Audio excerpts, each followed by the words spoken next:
क्या बात है दादी, मुहूर्त निकला जा रहा है, लेकिन मुत्तू वेलू और तृष्णा नहीं आए अभी तक। मुझे डॉक्टर त्रिशा ने कहा था आप शादी का इंतजाम करो, मैं मुत्तू को साथ ले आऊंगी, वो जरूर आएगी। हाँ हाँ, देखो देखो दूल्हा दुल्हन आ गए हैं।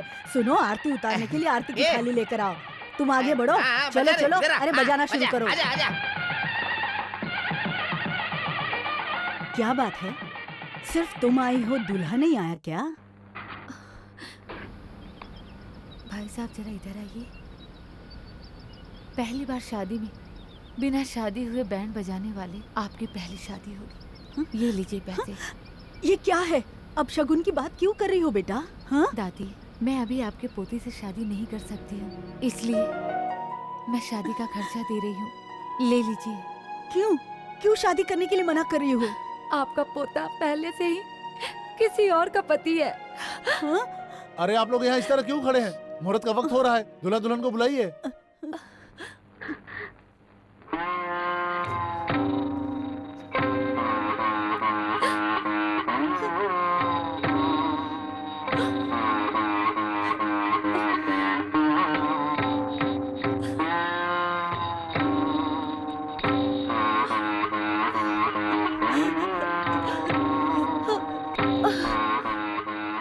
त्रिशा, त्रिशा क्या कर रही हो? रुक जा, मुझे सब कुछ बता दे, क्या हुआ? बताना बेटा। मुथु, मुथु, ये क्या कह रही है? देख तो, सच में तूने शादी की है? नहीं दादी, वो क्या है इधर ना... उधर की बात करके छुपाने की कोई जरूरत नहीं है। तूने किसी और से शादी कर ली, ये सुनकर मेरे दिल में घबराहट हो रही है। बताना, क्या सच बात है? बता, बताना बेटा। हाँ? वो शादी हुई थी दादी। क्या कहा? तूने मुझे बताए बिना किसी से शादी कर ली? दादी लेकिन वो... मुझे दादी बुला रहा है, तुझे शर्म नहीं आती? तुझे अच्छे संस्कार दिए और ये सब देखने के लिए मैं अभी तक जिंदा हूँ। मेरी बात आपको पूरी सुनी होगी। नहीं, तूने इसके साथ शादी नहीं की तो क्या मुझ पर इसका कोई असर नहीं पड़ेगा? बचपन से तुझे अच्छे संस्कार दिए मैंने, मुझे तो धोखा दिया और इस मासूम को भी धोखा दिया। किसी और से शादी की मुझे बताए बिना। इतनी अच्छी लड़की को तूने नकारा है, तू उसके साथ कभी सुखी नहीं रहेगा। तू, तेरी शक्ल देखना भी पाप है। चल त्रिशा, चल मेरे साथ। दादी त्रिशा, चलो चलेंगे। मेरी बात सुनिए दादी, तुम तो मेरी बात पर यकीन करो। छोड़ दे इसे, तू हमारे लिए हमेशा के लिए मर गया। आज से तेरा और हमारा कोई रिश्ता नहीं। चल त्रिशा। वर्कर्स यूनियन जिंदाबाद, वर्कर्स यूनियन जिंदाबाद, वर्कर्स यूनियन जिंदाबाद, वर्कर्स यूनियन जिंदाबाद। हमारी मांगे पूरी करो, हमारी मांगे पूरी करो, हमारी मांगे पूरी करो, हमारी मांगे पूरी करो, पूरी करो, हमारी मांगे पूरी करो, पूरी करो, हमारी मांगे। क्यों स्ट्राइक कर रहे हो? भाई तुम सही वक्त पर आए हो कि तिलकनाथ के कॉन्ट्रैक्ट में हम लोग 10 सालों से गुलामों की तरह काम कर रहे हैं, लेकिन जब हमने ज्यादा पगार देने की मांग की तब ये तिलकनाथ हम सबको काम से निकाल दिया। मुत्तू वेलू, 3 महीनों से मेरा परिवार आधा पेट खाकर भूख से तड़प रहा है। हमारे फायदे के लिए लड़ने वाले यूनियन लीडर को छोड़कर हमारे खिलाफ खड़े रहने वाले लीडर के साथ एग्रीमेंट कर रहा है वो। अगर एग्रीमेंट साइन हो गया तो वो तिलकनाथ हम सबको हटाकर दूसरे किसी को भी काम पर रख सकता है। उसके बाद हमें परिवार के साथ जहर पीने के अलावा कोई रास्ता नहीं बचता है। मैं आपके साथ हूँ, आप बिल्कुल चिंता मत करो। पांडे, हाँ उनको बता दो पेपर पे कहाँ साइन करना है। भैया, ये लोग सब जानते हैं। ये लोग गुंडा बनने के बाद ही साइन करना सीखे थे। क्यों, ठीक कह रहा हूँ ना मैं? अरे वो सब छोड़ो, एक काम करो, एसी में बैठकर सिर्फ दारू का मजा लो, पियो पियो। शराब पीने से परिवार खराब होता है, ये बोतल पे लिखा है। तुम शराब पीकर अपने परिवार को बर्बाद कर सकते हो, लेकिन दूसरों के परिवार को बर्बाद करने का तुम्हें कोई हक नहीं है। मुत्तू वेलू, बहुत अच्छी आवाज है तुम्हारी। ऊंची आवाज में मुझसे बात करोगे तो मुत्तू वेलू डर जाएगा, ये मत समझना। मैं तुमसे भी ज्यादा चिल्ला सकता हूँ। चिल्लाओ? चुपचाप एग्रीमेंट बदल दो। 2 महीने का बोनस देना पड़ेगा। अभी तुम दे रहे हो, उससे 2 गुना ज्यादा देना होगा। शराब नहीं पीने वाले एक अच्छे वर्कर को मैं साथ लाया हूँ। क्या राय है तुम्हारी? मैं मारपीट पसंद नहीं करता। अभी पुलिस को फोन करके बुलाता हूँ मैं। तुमने मेरी जिंदगी बर्बाद कर दी है। मैं चाहूं तो तुम्हें अभी के अभी गोली मार के खत्म कर सकता हूं, लेकिन बाहर वर्कर्स इंसाफ मांग रहे हैं और यही वजह है कि मैं चुपचाप यहां पर खड़ा रहकर तुम्हारी बकवास सुनते जा रहा हूं। चुपचाप मेरी बात सुनो और मैं जो कह रहा हूं कर दो, वरना तुम दोनों को यहीं पे गोली मार दूंगा। उन वर्कर्स से तुम्हारा नमक खाया है, बड़ी धूमधाम से तुम्हारा जनाजा निकलेगा। सिर्फ तुम्हारे शरीर को आग नहीं लगेगी, क्योंकि बाहर बारिश गिर रही है ना, सारे बदन से बदबू फैलेगी, तो उसे सड़क के कुत्ते भी नहीं खाएंगे यार।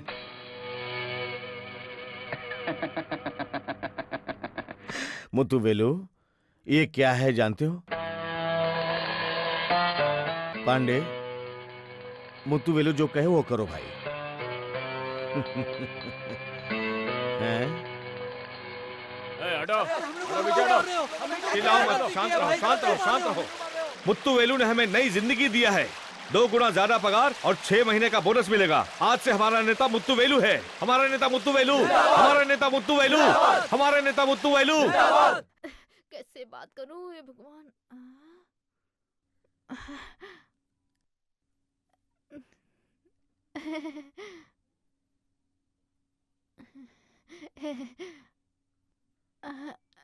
पतिदेव, पानी गरम करूं क्या? शाम के वक्त पानी क्यों गर्म कर रही हो? वो क्या है ना, बगल वाली सुरेखा जो है ना, उसके पति ने कहा था रोज शाम को गर्म पानी से नहाने से तो आदमी का मूड बनेगा, इसलिए मैं। दरअसल हमारी शादी किसी भी मंडप में नहीं हुई है, हमारी शादी हॉस्पिटल में हुई है। इसलिए तुम भी शायद ये सपने देखना छोड़ दो कि मैं तुम्हारा पति हूँ।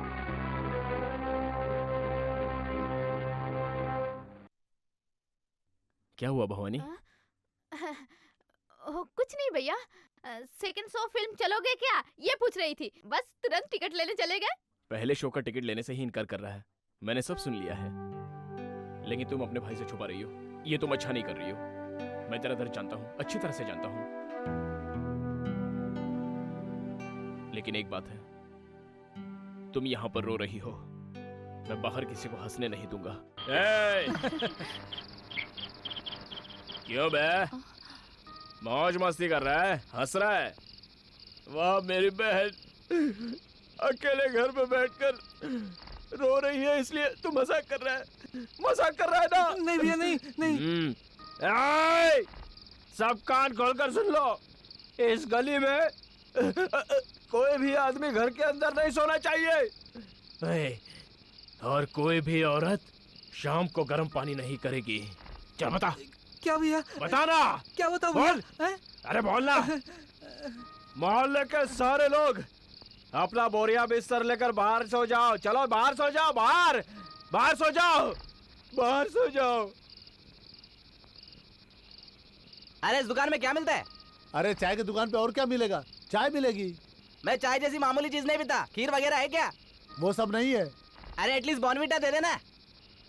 ये मैंने पकड़ लिया। अरे अरे अरे, तू मेरे पैसे लेकर भाग गया और यहाँ आकर बॉर्नविटा पी रहा है। आज मैं तेरा बोन ही तोड़ डालता हूँ। अरे इज्जत वाला आदमी, कुछ मत करो, छोड़ दो इसे, जाने दो। अच्छे काहे का इज्जतदार, 1 नंबर का बेईमान कुत्ता है। अपनी बहन से शादी करवाने का झांसा देकर मुझसे पैसे ले लिए। इसकी बहन से शादी करने के गम में मैं सूख गया हूँ। क्या कहा? इसकी बहन से तू शादी करेगा? क्यों, तुम्हें कोई प्रॉब्लम है क्या? एक सुंदर लड़की से शादी करने वाले से सब जलते हैं। सुन लो, अगर इसने अपनी बहन से मेरी शादी नहीं की तो मैं इसकी बोटी बोटी काट कर कसाई को बेच दूंगा। भाई, तुमने इसकी बहन को सामने से देखा है कभी? उसको तो मैं अपनी जेब में लेके घूमता हूँ। ऐसा है? तुम क्या चाहते हो भाई? मैं करवाने के लिए तो तैयार हूँ, लेकिन इसकी शक्ल ठीक नहीं है। अभी मेरी शक्ल खराब हो गई। पैसे लेने से पहले कहना चाहिए था ना। राजमहल वाले से अच्छी शक्ल मेरी है, तूने उस दिन कहा था ना। सुनिए, आप लोग मुझसे उम्र में बड़े हैं। हाँ। आप लोगों ने बहुत सारी शादियां कराई होंगी। अगर आप लोग इसकी बहन से मेरी शादी करवा देंगे हाँ तो मैं आप लोगों को बहुत दुआएं दूंगा। ठीक है, तुम्हारी शादी इज्जतदार की बहन से करवाना हमारा फर्ज है। अब तुम इसकी चिंता मत करो। अभी आपने अनुभवी जैसी बातें की। हाँ। जीजा जी, हाँ? शादी का इंतजाम करना होगा। जरा मेरा हाथ छोड़ेंगे क्या? इतनी मुश्किल से तू पकड़ में आया है, तेरा हाथ नहीं छोड़ूंगा। चल। ए बुढ़िया, ए बुढ़िया। कौन है? अरे ये मोती की माला बहुत अच्छी है, तुमने कहाँ से खरीदी? मेरी मोती की माला के दाम पूछने वाली तुम कौन हो? कौन? मैं? भवानी, भवानी को नहीं जानती हो? अभी मुझे भवानी की कोई जरूरत नहीं। तू कहाँ से आई ये बता। डॉक्टर मैडम से मिलना है। नहीं मिल सकती उसे। वो रात भर अस्पताल में एक प्रेग्नेंट केस को देखकर सुबह 6 बजे लौटी है। अभी तू जा और कल फोन करके आ जाना। तुझे थोड़ा मौका दिया तो चिट्ठी भेजकर मिलने को कहेगी। अभी तुझे पूछने की कोई जरूरत नहीं, मैं खुद देखती। मेरे घर आकर मुझ पे रौब जमाती है। एक मारूंगी ना तो थोबड़ा बिगड़ जाएगा। ए, क्या कर रही है? हाँ?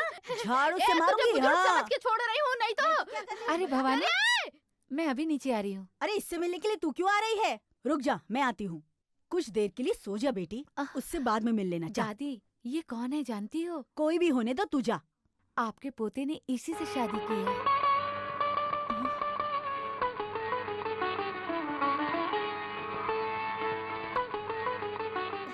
नमस्ते डॉक्टर मैडम, आज मेरा जन्मदिन है इसलिए मैं आपसे मिलने के लिए आई हूँ। ये लीजिए। इसकी क्या जरूरत है? वो क्या है ना, आपने मेरी मौत से मेरी जान बचाई है। मैं जिससे प्यार करती थी उसके साथ जीने का मौका दिया है, इसलिए लीजिए। लीजिए ना, शर्माइए नहीं, ले लीजिए। Thank you. आप तो बहुत बड़े डॉक्टर हो और आप बहुत इज्जत से और प्यार से बात करती हो। और ये कौन है नौकरानी बुढ़िया? ये मेरी दादी है। एक धोती है तो पहना दीजिए। चुपचाप यहाँ से निकल जा, डॉक्टर की दादी हो इसलिए चुपचाप जा रही हैं यहाँ से, नहीं तो वरना क्या हरी की करेगी? थाली के बदले सोडा बोतल लाती हैं। ए, चलने की स्टाइल तो देख, घोड़े की तरह चल रही ये है। आपकी पोती की पसंद है। वो क्या करेगा, बेचारा नादान है। हमें तो देखो कैसे हिला के रख दिया, न जाने उसको कैसे फंसाया होगा। अंडे की तरह आंख से आंख मारी होगी, घोड़े की तरह आवाज निकाली होगी, मोरनी की तरह स्टाइल में चली होगी, और मेरा पोता इसका आशिक हो गया। कुछ भी हो, तेरी खूबसूरती और स्टेटस के सामने हम क्या करे, उसकी किस्मत में ही नहीं था। ये बीट रूट कैरोट भिंडी ये सब क्या है? जिसके पास पैसा नहीं होता उसको बदन की चिंता नहीं होती। बीमारियों में लेट सकता है और मर भी सकता है, हाँ। लेकिन मेरे जैसे पैसे वाले को बदन सही सलामत रखना चाहिए। हाँ। मेरी चाहत क्या तुम जानते हो? नहीं जानता हूँ। उल्टी हो रही क्या? क्या कर रहे हो? अरे बाप रे। मैं मजबूत बनकर सही सलामत 100 साल जीकर करोड़ों अरबों रुपया कमाना चाहता हूं। कमाइए। और इस सारी दुनिया मेरी मुट्ठी में। आप ही की मुट्ठी में आ जाएगी, मुट्ठी में आ जाएगी। क्या बात है? नमस्ते साहब जी। यूनियन का इलेक्शन खत्म हो गया? खत्म हो गया साहब जी। हाँ, हमेशा की तरह तुम यूनियन लीडर। अब की बार ऐसा हो नहीं पाया साहब। क्यों? मैं आपका आदमी हूँ और आपके साथ मिलकर वर्कर के साथ गलत कर रहा हूँ, उनकी जिंदगी बिगाड़ रहा हूँ मैं, ऐसा कहकर अपना कंपाउंडर सुब्रमण्यम है ना, उसने मुत्तू वेलू को अपना लीडर बनाकर उसे जिता भी दिया साहब। आप उस गुंडे का कुछ नहीं बिगाड़ सकते ऐसा सब कह रहे थे, आपको बदनाम कर रहे थे। और इतना ही नहीं, कल मई की 1 तारीख है और कल के दिन ना मुत्तू वेलू को लीडर बनाकर बड़े जोरों शोर से उसका सम्मान करेंगे, ऐसा यूनियन कमेटी ने फैसला किया है। धनंजय, अभी क्या करना चाहिए? 1 मई के त्योहार को मुत्तू बिल्लू के मौत का त्योहार में बदल दिया तो? कैसे? एकम बार को अपने लोगों के साथ मिलकर त्योहार में लफड़ा करवा देंगे वर्कर्स के बीच में, और इस लफड़े में हम लोग मिलकर ये अफवाह उड़ाएंगे मुत्तू वेलू समाप्त हो गया। वर्कर्स यूनियन जिंदाबाद, वर्कर्स यूनियन जिंदाबाद, वर्कर्स यूनियन जिंदाबाद, हमारा नेता मुत्तू वेलू, वर्कर्स यूनियन जिंदाबाद, वर्कर्स यूनियन जिंदाबाद, वर्कर्स यूनियन जिंदाबाद, वर्कर्स यूनियन जिंदाबाद, वर्कर्स यूनियन जिंदाबाद, वर्कर्स यूनियन जिंदाबाद, हमारा नेता मुत्तू वेलू, वर्कर्स यूनियन जिंदाबाद, हमारा नेता मुत्तू वेलू।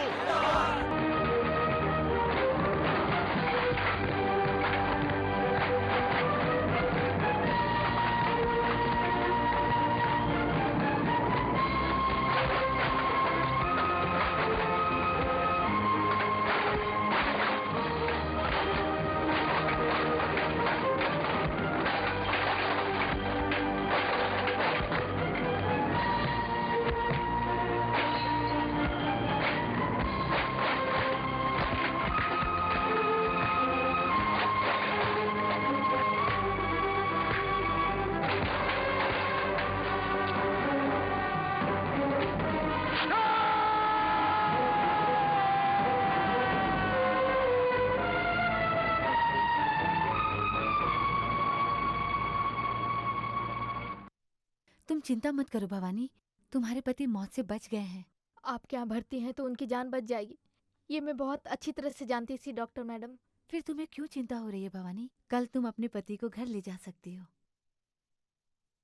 उससे खास बात क्या है ना? क्या है? मैं अपने पति से डिवोर्स चाहती हूँ डॉक्टर मैडम। डिवोर्स लेना चाहती हो? हाँ मैडम, मेरी नज़र में मैं आपको अच्छी तरह से जानती हूँ, इसलिए डिवोर्स कैसे कर सकते हैं ये जानने के लिए आपसे राय लेना चाहती हूँ। क्यों? अपने पति को पसंद नहीं करती? भगवान की कसम खाकर कहती मैडम, उनके जैसा अच्छा आदमी कोई नहीं होगा, लेकिन मैं उनके बराबर की नहीं हूँ। मेरी शादी कोई मुहूर्त देखकर नहीं हुई थी। फिर कैसे हुई थी तुम्हारी शादी? मेरे भैया के कहने पर मैं उनके पीछे घूम रही थी, लेकिन उन्होंने कभी मुझे आंख उठाकर नहीं देखा था। उस दिन किसी ने उन पे गोली चलाई, लेकिन बीच में आकर मैंने उनकी जान बचा ली। मुझे गोली लग गई और मैं मरने वाली थी। तब मैं और मेरे भाई ने उनके पैर पकड़कर मजबूरी में उनसे शादी करने के लिए कहा। वो बेचारे इतने सीधे हैं, अपने दिल में किसी की यादों को बसा रखा है, उसको भुला नहीं पा रहे हैं और मुझे भी छोड़ नहीं पा रहे हैं। बाहर ये बात किसी को बता नहीं सकते।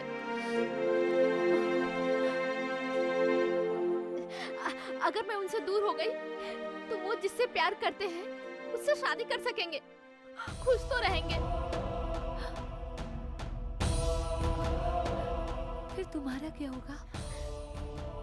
उसके बाद वो मेरे पति तो नहीं रहेंगे, लेकिन पर मेरे भाई का जीजा बनकर रहेंगे। मेरे लिए काफी है। मैं जिंदगी भर उनके ख्यालों में जीऊंगी।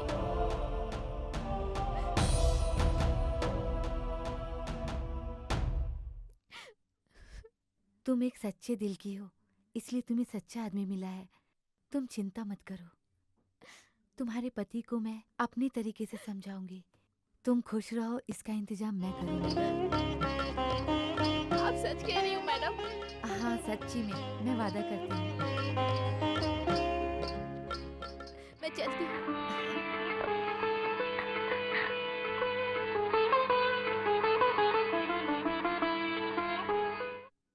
दादी, हम दोनों उनके बारे में कितना गलत समझ रहे थे।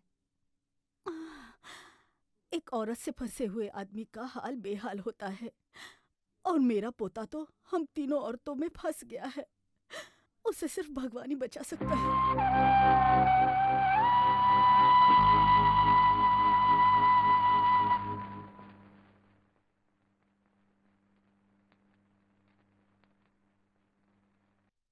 त्रिशा, मुझे छूने और नाम पुकारने के लिए हमारा रिश्ता क्या है? मैं एक डॉक्टर और आप एक पेशेंट, दैट्स ऑल। ये तुम क्या कह रही हो? और नहीं तो क्या, एक से शादी करके बिना रिश्ता बनाए दूसरे का हाथ पकड़ने वाले आप कौन हो? मैं कौन हूँ? मेरे और तुम्हारे बीच अभी कोई रिश्ता नहीं रहा। रिश्ता था, लेकिन मैं उसे भूल गई हूँ। पैसों के लिए किसी को भी मारने वाले गुंडे हो तुम, और मैं जान बचाने वाली एक डॉक्टर हूँ। फिर हम दोनों का कैसे रिश्ता हो सकता है? मैं गुंडा बना सिर्फ तुम्हें डॉक्टर बनाने के लिए। मैं लाखों रुपया कमा सकती थी, ये आप अच्छी तरह जानते थे। आप उस पैसे से ऐश कर सकते हो, इसीलिए आपने मेरी पढ़ाई पे इतना खर्च किया। देखो, तुम मुझ पर अगर कोई भी इल्जाम लगाना चाहती है तो लगा दो, लेकिन मेरे प्यार को झूठा मत बोलो। प्यार? आपके मुझे प्यार की बात अच्छी नहीं लगती।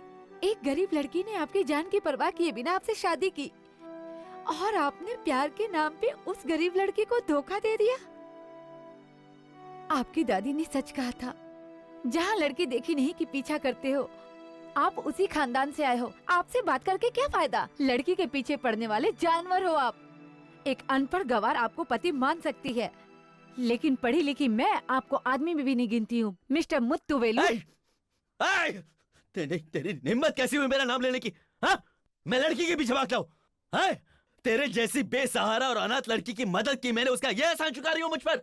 उस लड़की को तो मैंने अभी तक छुआ भी नहीं है, उसे देखा भी नहीं है। लड़की देखता हूँ तो उसके पीछे भागने वाला हूँ ना मैं? हाँ? रोते रोते मेरे पास आई थी, मेरी मदद करो, मुझे खाने दो। उसी वक्त तुम्हारी इज्जत लूटनी होती तो ये डॉक्टर या हॉस्पिटल कैसे होता? हाँ, तुम खुद ही प्रेग्नेंट होके इस हॉस्पिटल में भर्ती हो जाती, फिर वो बच्चा तुम पर चिल्लाता कि मेरा बाप कहाँ है। कहती है मैं लड़कियों के पीछे भागता हूँ। किसी न किसी दिन ये गंदी बात आपके मुंह से निकलेगी, ये मैं जानती थी, बहुत अच्छी तरह से जानती थी। इसीलिए मैं पैसे साथ लाई हूँ। ये लो पैसे, लो, ले लो, लेके जाओ। एक बात याद रखना, आइंदा से मेरे बारे में कभी सोचना भी नहीं। ऐसा हिसाब नहीं हुआ। ये कड़क नोट देकर तुम मेरा कोई हिसाब नहीं चुका पाओगे। मैंने मेहनत की है, और उसी मेरी मेहनत के बलबूते पर तुम डॉक्टर बनी हो। उन सर्टिफिकेट्स को फाड़ दो और गांव में जाके संतरे बेचो, संतरे, समझी तुम? तभी